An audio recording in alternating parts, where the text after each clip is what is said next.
ngungkit-ngungkit masa lalu kita itu sebetulnya orang yang memakan bangkai. Kalau dalam bahasa surat Al-Hujurat itu atau hebuna gimana? Ayuhibuna ahadukum ayyakula lahma akhihi mayitan.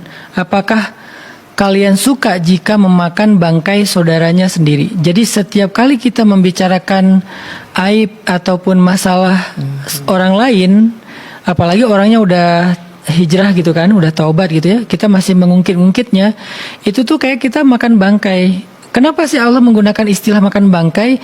Menunjukkan betapa buruknya perbuatan itu. Betapa buruknya kerjaan membicarakan aib orang lain tuh buruk banget.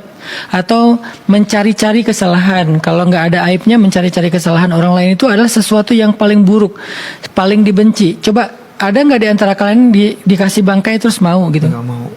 Kalau kita tahu itu bangkai nggak mau dong. Nah, kalau ada orang yang mau makan bangkai itu kan berarti orangnya sangat buruk ya perilakunya ya. Dan Allah paling benci sama orang kayak gitu. Sehingga kalau misalnya ada yang membicarakan kita kayak gitu ya, coba Mbak siapa tadi namanya? Reva. Mbak Reva berpikir bahwa mereka itu sedang tidak merugikan Mbak Reva. Mereka itu sedang merugikan dirinya sendiri dengan terus-menerus memakan bangkai. Artinya memakan bangkai ini dosa-dosa Mbak Reva itu diambil sama mereka gitu. Terus pahala mereka tuh dikasih ke Mbak Reva. Memang nggak mudah namanya perasaan ya.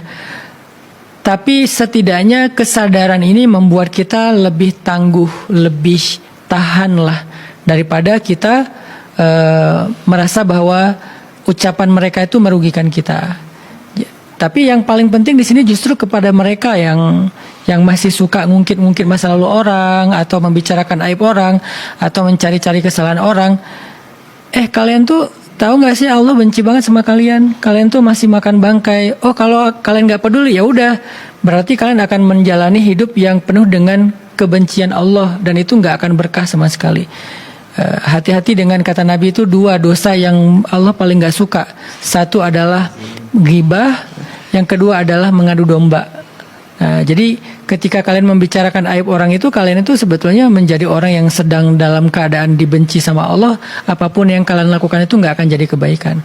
Buat Mbak Reva sendiri, Mbak itu nggak dirugikan oleh ucapan mereka. Justru Mbak itu diuntungkan dengan dosa Mbak itu diambil sama mereka, pahala mereka diberikan kepada Mbak Reva gitu Mbak.